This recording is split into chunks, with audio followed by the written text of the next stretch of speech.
Good evening, ladies and gentlemen, and welcome to yet another great episode of Bahrain Now, your source of local initiatives, happenings, talents, and trends. I'm your host, Khalid Idris, here to walk you through our exciting lineup of segments and personalities from around Bahrain. So don't go away, we'll be right back.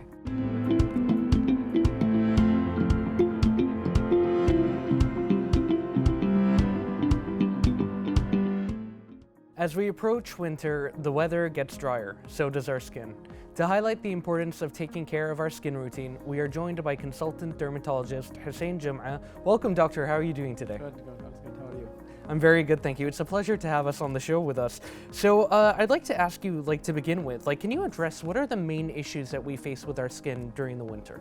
Actually, in winter, our skin became more drier, especially like the hands, lips, face, and some diseases actually get exacerbation, like eczema, psoriasis, or people who have dandruff will have more of these episodes during the winter, actually.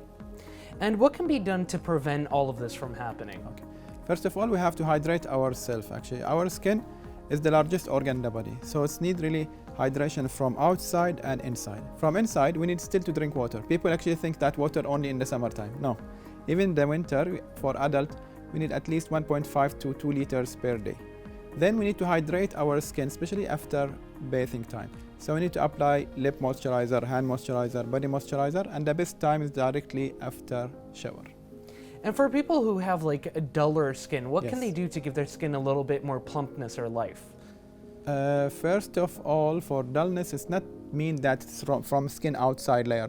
It reflects the inside, which means it might be related to the iron level in the body, to the proteins and other things. So for those, I advise them to do first blood test for the ferritin, for full blood count, to check the iron level. Then to eat well, healthy diet, rich in protein, fruits and vegetables. From outside, for dull skin, they need to apply vitamin C in the morning, some retinol cream at night time, and regular moisturizer that's suitable for their skin type. So for example, for oily skin, they have to choose a light moisturizer. For dry skin, they have to choose really a thick moisturizer, and they have to apply it 3 times, not only 1 time. So a combination from good diet and good moisturization and some peeling with vitamin C and retinol will have a good skin. And are there maybe any specific ingredients we should stay away from during the winter season? Regarding skin, no, in general, to be honest, most of the product will be suitable in the winter. Winter is the best time to apply the skin product, all of them. So, for example, for us dermatologists, sometimes we avoid peeling in the summer. This time is the right time for skin peeling, or fractional laser, for example, or any strong creams. Winter is the good time. And to speak more about the scalp, like you mentioned Yes. dandruff earlier, what are some tips that we can do to keep our scalps cleaner and without shedding? In general, actually, let's say half of the population will suffer from dandruff. Some will have very mild and some will be severe that affect even their clothes. So they have to choose, first of all, the right shampoo. It's not easy task, actually. So for people who have really seborrheic dermatitis or severe dandruff, they have to choose anti-dandruff shampoo. We'll have some antifungal ketoconazole shampoo or any azole shampoo or a shampoo with a salicylic acid. They have to use it at least 2 to 3 times per week. And then directly, they have to apply a conditioner, because all of these antifungal shampoo or anti-dandruff will cause severe dryness for the hair. So they have to use it for the scalp and then to use a conditioner for the hair. And they have to avoid also very hot shower, because taking very hot shower for a long time will damage actually the hair and will exacerbate the dandruff. So even if it is winter, you should actually take a quick shower and let's say warm water, not really very hot. I've actually heard a lot that cold water is actually better than hot water, at Yes. least. And to me, now that we're thinking about winter and everything, Yes. why is it that cold weather seems to exacerbate these conditions a lot more than cold water does?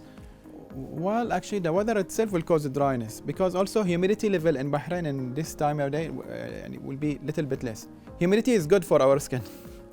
So it's not really just the weather, rather than it is the wind, the humidity and temperature of this might affect. Regarding the hot water, it will remove the oily layer from our skin. So then our skin will be prone to xerosis, which fissuring and severe dryness. So water is a little bit different than the weather.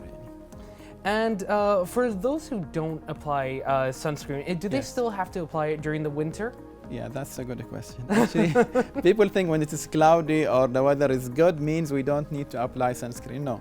Actually, even if it is really cloudy, ultraviolet light will still reach your skin and still damage it. So my advice, sunscreen have to be applied as a habit every single day. Even if you are in a mountain and you are on the top of like an ice, still you have to use your sunscreen.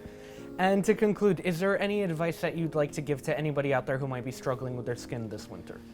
Yes, my advice for those who have really severe dryness to take really quick shower. That's number one. Avoid using loofah or sponge and use really a mild soap. And directly after shower, they have to apply a rich layer of moisturizer all over the body, especially to focus on the hands, shins, lips, these areas which will be more prone to get damaged. For those who have oily skin, this is the right time to do some peeling, the right time to use some retinol or vitamin C to brighten up their skin. And for those who have like acne scar and want to do some fractional laser, also this is the right time. For those just want to have like glowing skin, also in the winter, it is the right time to do like skin boosters and to have any treatment they want. Well, thank you so much for that, Doctor. That was very enlightening. Thank you so much for joining us. Most welcome. Thank you very much. Viewers, don't go away. We'll be right back with more on Bahrain Now.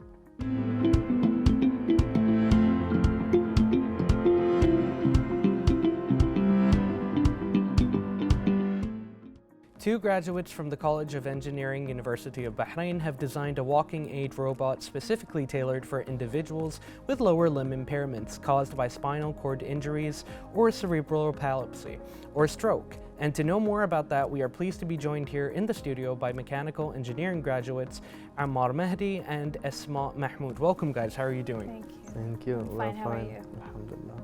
It's great to have you guys here. Now, Ammar, first I'd like to say congratulations on winning second place in the graduation project category in the mechanical engineering program. Can you tell us a bit about the idea behind this project and what inspired it? First of all, thank you for having us, and thank you for the opportunity that you're giving us to show you guys our project. First of all, our main aim was to target the people that are having problems with walking and problems with the knees and whatsoever for different ages, like being some elder people or whatever the age is, like it's for everyone. So we try to do some prototypes for the robotic walk assist device that helps everyone. So we did our researches and papers on two joints, one for the hip, one for the knee joint. But actually, due to the lack of time, like we worked for 6 months, but we need more of time to finish the prototype. So we only did it for only one joint. That's it. Yeah. But it still works. That's it. Brilliant. That's a really impressive idea that you guys had going on. And can you tell us a bit about the benefits of this walking aid? And you've already mentioned who it can help, right? So now we want to talk a little bit more about like what are the key features of this project?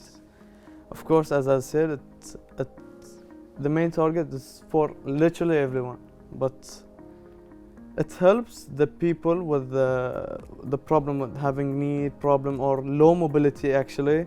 And at the same time, it helps them like to get a better quality of life, and it actually works as a rehab for the knee or the joint that we are having. As I said, our project mainly concentrates on the knee. So yeah, that's it. And it has an integrated robotic system. So how did you guys manage to actually execute that into the walking aid? Actually, this is the most important part. Like we read a lot of papers and journals, regarding the exoskeletons and the actual human motion, walking motion of the human. What are the angles that the human are walking? What is the motion? What if the human fell? How this robotic walk assist device is going to help them? Whoa, that's all of that. We read it, like, but at the same time we did our codes and our system by doing something called PID controller on our laptop, like. So we programmed everything and we tried to monitor the motion of the human with the motion of our robotic walk assist device. And we used some other codes, more codes that we inhabited inside the Arduino board. It's a board that helps the motion of the motor and everything. So until we reach as much as we can, like to make the legs of the human reach like to be normal. That's it. Like so we can get the most of the numbers that we can. That it can be close to the researches that the people did. So we made it as close as we can, and it worked. Alhamdulillah. Alhamdulillah, brilliant. I mean, it sounds like a very, very coherent project. I mean, you guys have clearly put in a lot of effort into it and a lot of research. Now, Asma, I'd like to ask you about what skills have you learned working on this project, and how do you hope to develop them in the future? This project helped us to develop a lot of skills. First of all, we managed to, like, this project sparked the desire to always want to learn stuff, so the continuous learning and growth.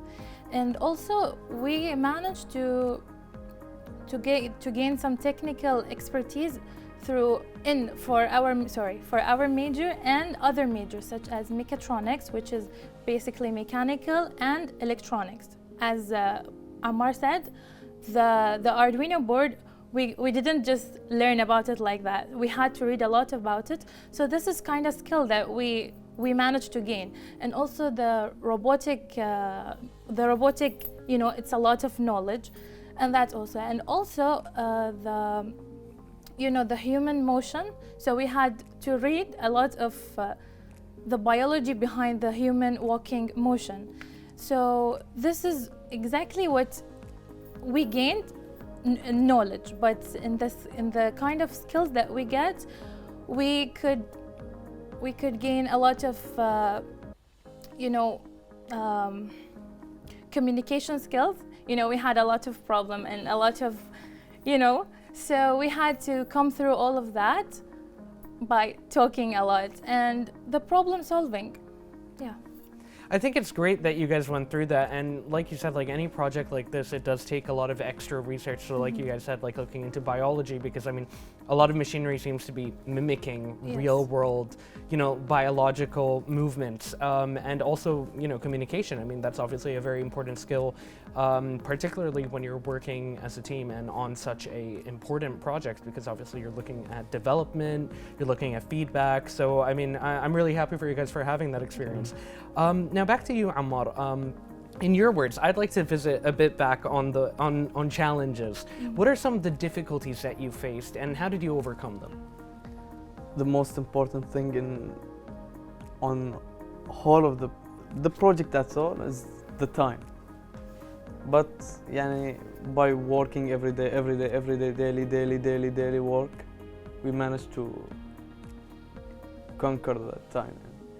And the second of all, the lack of sensors that we had. Not every sensor is available in Bahrain. But we could have added like the torque sensor, force sensor, pressure sensors, muscle sensors that we are attaching to the healthy leg. So as soon as the healthy leg is moving, the other leg can move.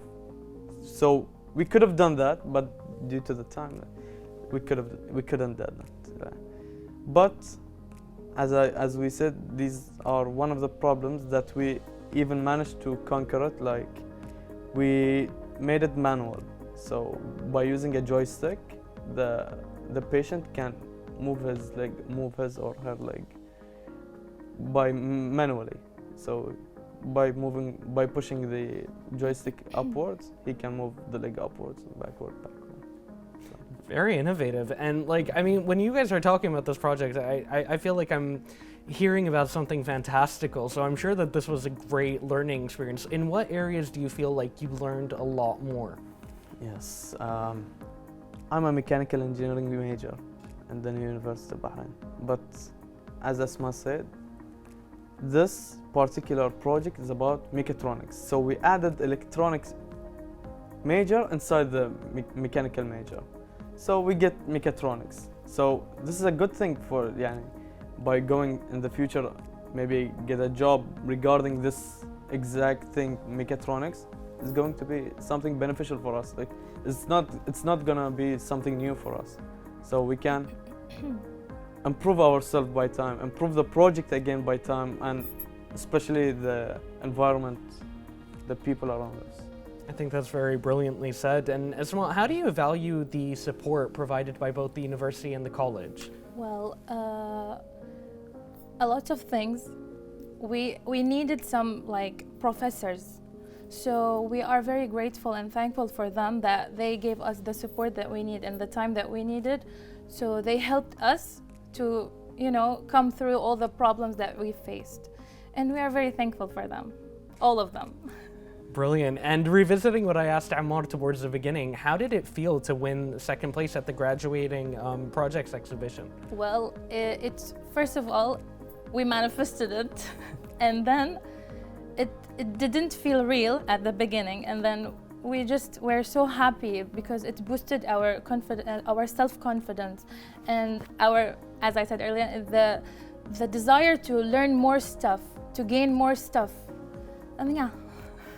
Brilliant. And if you guys had to give any advice for any other students who are hoping to follow in your footsteps, what would that advice be? Well, first of all, every project, it's not perfect, so you will face a lot of problems, and don't give up when you see a problem. You just give up on your project, especially when it has a lot of impact in our society. So I really hope when a problem comes up, you see the problem as an opportunity to make things much better. And I really recommend that you read. You have to read a lot of stuff to see how this things works.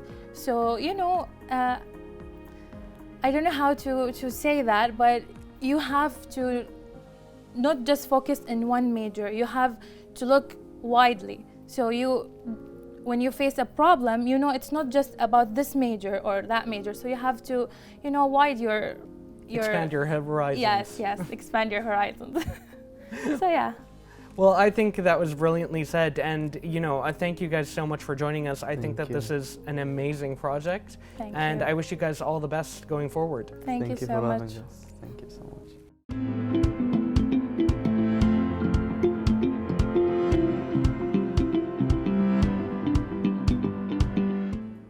Well, ladies and gentlemen, we've made it to the finish line. A huge thank you to all of you, our guests, for joining us tonight, and another huge thank you to all of you watching us at home. As always, be sure to reach out to us on our social media accounts shown below.